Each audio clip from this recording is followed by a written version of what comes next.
Olá! Ninguém começa a ser educador numa terça-feira às 4 da tarde. Ninguém nasce educador ou é marcado para ser educador. A gente se faz educador. A gente se forma como educador permanentemente, na prática e na reflexão sobre a prática. Começamos nossa roda de conversa com essa citação do educador Paulo Freire, que resume a essência do programa de hoje, especial Dia do Professor, e coloca em pauta este profissional tão importante no desenvolvimento de cada um de nós. A Rede Estadual de Ensino de Minas Gerais conta hoje com mais de 170 mil professores em cargos ativos. O sistema é um dos maiores do país, com 3.686 escolas que oferecem ensino fundamental, ensino médio, bem como educação especial, educação indígena, educação quilombola e os conservatórios de música. Diante deste contexto, quais os principais desafios enfrentados pelos professores? Qual a qualificação adequada e como incentivar a profissão?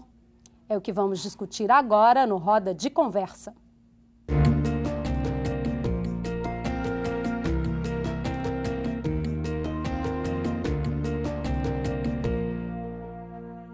E o Roda de Conversa é um programa que debate temas do cotidiano escolar do ponto de vista pedagógico, uma iniciativa da Secretaria de Estado de Educação de Minas Gerais, idealizada pela Magistra, Escola de Formação e Desenvolvimento Profissional de Educadores de Minas Gerais, em parceria com a Assessoria de Comunicação Social.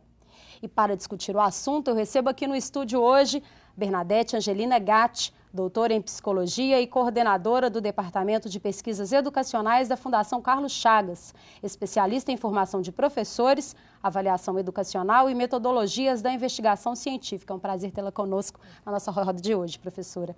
Também temos a Vera Lúcia Ferreira Alves Brito, que é doutora em Educação pela Universidade Federal de Minas Gerais e professora na nossa Universidade do Estado de Minas Gerais, a UENG. Prazer, professora Vera. E aqui conosco também Ana Maria Senac Figueroa, é professora de Ciências da Escola Estadual Professor Leon Renault, em Belo Horizonte, e pós-doutoranda da Universidade de São Paulo. E é a primeira vez aqui na roda que a gente tem a participação de uma professora da rede estadual, é um prazer recebê-la. E temos certeza que teremos importantíssimas contribuições de uma servidora que está lá na sala de aula, né, com os especialistas também que trarão suas contribuições para a nossa roda. E para começar a roda, eu queria falar um pouco do perfil do professor no Brasil. Essa é a pergunta. Qual é o perfil do professor no Brasil hoje? O perfil do professor no Brasil hoje, pelos dados disponíveis, tanto do IBGE como da PNAD, né, é constituído, basicamente de mulheres, né? Então, nossa roda hoje está bem representativa da categoria. Com uma faixa etária em torno de 38, 40 anos, em média, né? E, sobretudo, proveniente de camadas de nível socioeconômico não tão favorecidos. Esse é o perfil hoje que compõe o professor. Quer dizer, quem procura o professorado hoje são as pessoas que estão em ascensão social, né? E que procuram, então, um trabalho de maneira que possa ter um salário que ela procura, né? Que é diferenciado em relação ao seu status no momento, mas, sobretudo, é uma procura também, e a gente constata por outras investigações que nós temos, também de vocação, né? E de combinar a situação de ser mulher e poder ter um espaço de trabalho de meio período, não é? Porque hoje nós sabemos, apesar de todo mundo dizer que o professor dobra horário, nas grandes metrópoles isso acontece relativamente mais, mas em termos de Brasil, só 30% dobram o horário dos professores, das professoras, vamos falar assim, porque são tão poucos os homens que estão na carreira, né? Então, é uma atividade que combina, vamos dizer, o gênero feminino, né, a condição de gênero feminino com a condição de trabalho. E como é que estão as instituições de ensino que oferecem essa formação hoje? Elas têm adequado a formação a esses desafios que essas professoras e alguns professores encontram quando se deparam, né, quando chegam na escola pública, principalmente, que são as que mais absorvem, né, essa categoria? Acho que as colegas sabem bem como é que é essa formação, né? Mesmo nas boas universidades, nós temos um problema na formação das licenciaturas. E isso é historicamente montado, porque as licenciaturas elas começaram com o bacharelado, a licenciatura sendo um adendo do bacharelado, um modelo que a gente chama tradicionalmente de 3+1. Então, não se procurava formar um professor, se procurava formar um biólogo, uma pessoa matemática, né, uma pessoa historiador, e não um professor, né? Então, o reconhecimento de que formar professor demanda um currículo específico, desde o início da graduação, é uma coisa muito recente. A única vez que nós temos isto configurado na legislação brasileira é num parecer do Conselho Nacional de 2001. Né? Então, veja, é uma coisa recente, não é? E as licenciaturas não tinham essa preocupação de formação, primeiro, uma formação didática, né? Uma formação para as práticas de ensino, não é? Que tem os seus fundamentos. Nós, às vezes, confundimos prática com tecnologia, não. A prática é ato cultural, ela tem o seu fundamento, não é? E ela tem as suas teorizações. Não é?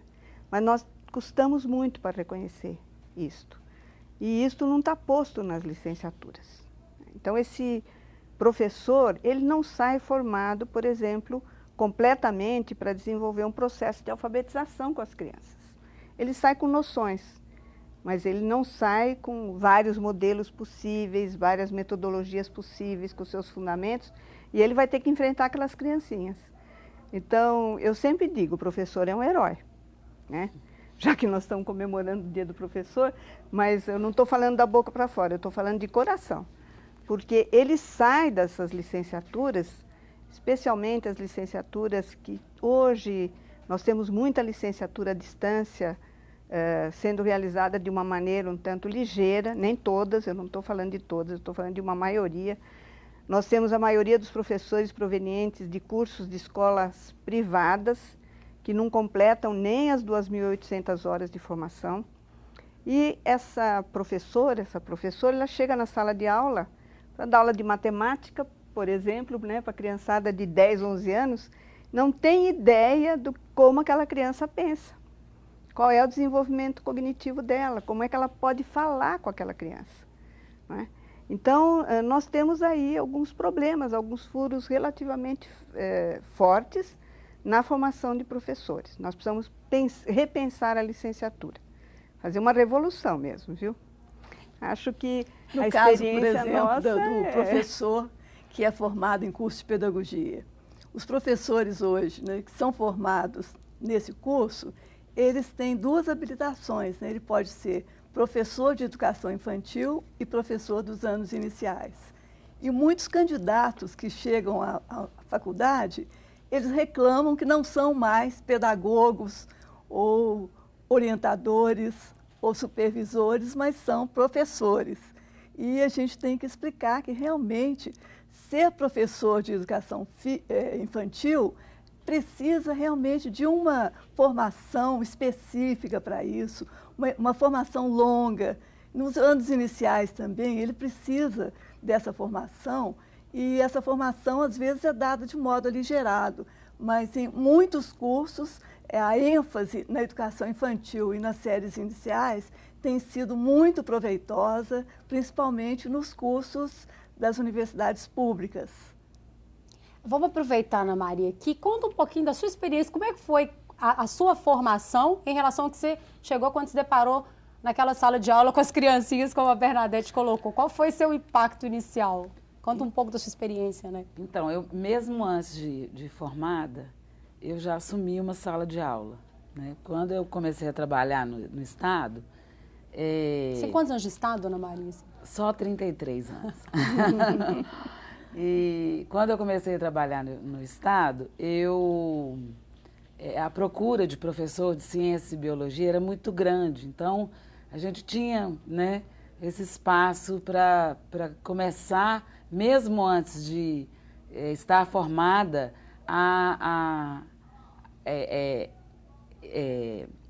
ter uma sala de aula, né? A ir para uma sala de aula.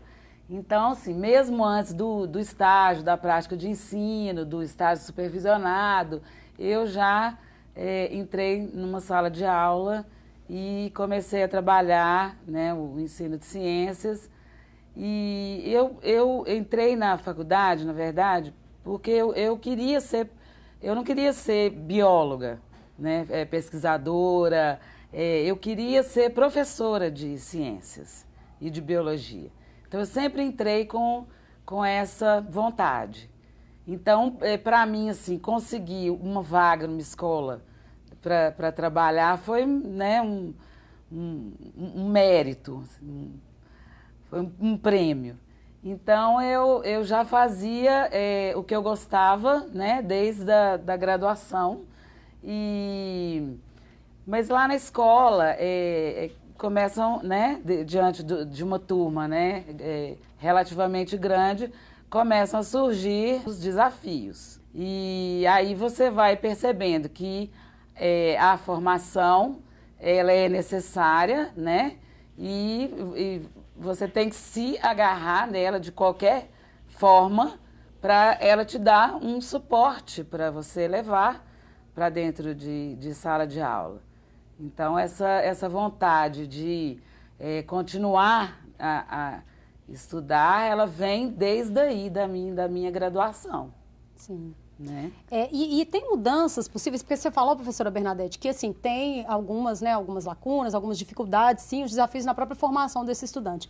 E tem mudanças possíveis nos currículos de licenciatura que podem auxiliar nessa formação, assim, hoje? O que vocês falariam sobre isso? Há várias mudanças possíveis. A primeira é valorizar a licenciatura, porque as universidades, especialmente as públicas, não atribuem um valor específico para as licenciaturas. Ele era sempre considerado um curso secundário, não é? O valor estava no bacharelado, na pesquisa e não na docência, né, no ensino. Acho que isso vem mudando de uns anos para cá, porque a premência que nós temos de bons professores, né, de pessoas melhor formadas na sala de aula, começa a ser grande, né? A sociedade, ela tem avançado, os pais, eles estão se colocando mais em relação ao que os filhos aprendem. Eles querem que os filhos aprendam alguma coisa. Acho que há mobilização. Primeiro é conceber a licenciatura como um curso de valor, um curso específico, né? E um curso que tem que realmente formar um profissional. Também nós temos assim na educação aquela questão do amor, né, da formação do pedagogo generalista, né, de formar o pensador.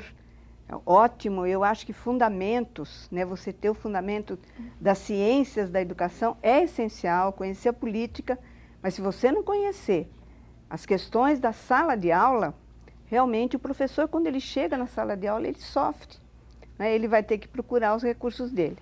Nós estamos assistindo, eu estou feliz, porque são 40 anos que eu trabalho nessa área e é a primeira vez que eu estou vendo acontecer alguma coisa nessa área no Brasil. Primeiro, uma atenção de algumas políticas de nível federal.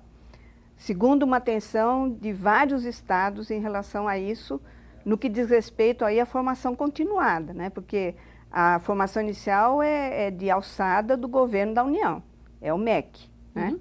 Agora, a formação, definição do currículo, tudo é o Ministério da Educação com o Conselho Nacional de Educação. Agora, os estados, eles respondem pela formação continuada. Eu também estou vendo mudanças em como alguns estados estão encarando a formação continuada, né? Mas, na formação inicial, nós temos iniciativas de mudança bastante visíveis. Algumas universidades estaduais estão mudando radicalmente o seu currículo.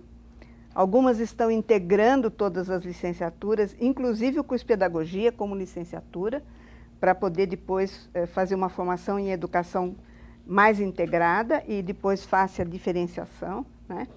Há universidades que estão sendo incomodadas, né, por um projeto do Ministério da Educação, da CAPES, que é o PIBID, não é, que está realmente trazendo... Eu falo que é uma verdadeira intervenção nas licenciaturas. Porque na medida em que você faz o aluno e o professor da escola se juntarem e terem um projeto de trabalho integrado, Esses alunos que participam dessa experiência, né, o aluno tem uma bolsa, os 2 professores têm a sua bolsa, eles se sentem valorizados e o aluno começa a ver que a escola não é aquilo que a faculdade está dizendo para ele que é. Que o aluno Na prática, não é a teoria aquilo. é outra, né? O famoso. Então, e ele começa a refazer, através da prática, a sua teoria. Né? E ao fazer uma construção teórica em relação à sua experiência vivida, eles estão questionando os professores nas universidades. Está acontecendo isso lá na UENG, nesse momento? Mas eu gostaria de fazer uma interlocução com a minha mestra e dizer o seguinte: você tem toda a razão de que realmente a formação, né, ela é deficiente. Mas no caso dos professores que já estão na rede, eles estão enfrentando hoje mudanças na educação que são mudanças muito importantes. Por exemplo, né, mudanças curriculares, mudança na organização da escola, mudanças, né, de avaliação.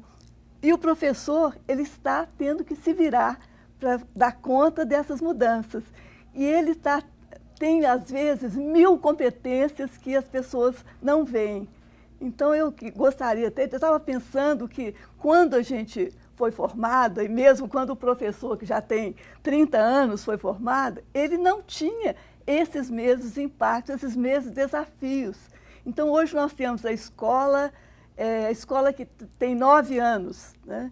Os ciclos de formação, a avaliação, que é avaliação ligada aos padrões do IDEB, por exemplo, e o professor, ele está diante desse desafio e respondendo.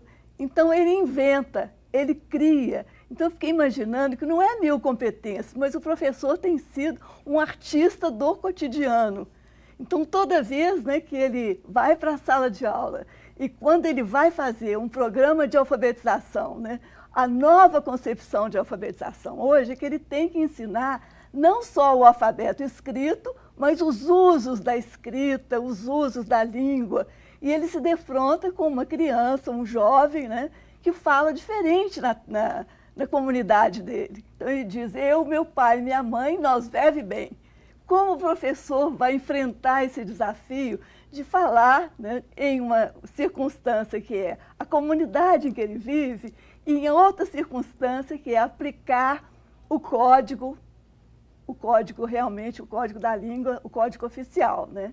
Mas eu quero que a gente fale sobre isso. A gente vai aprofundar mais ainda no próximo bloco. Vamos deixar essa pergunta no ar para quem está nos assistindo poder também ficar refletindo um pouco sobre isso. E daqui a pouquinho a gente está de volta, porque agora vamos para um rápido intervalo. Não saia daí.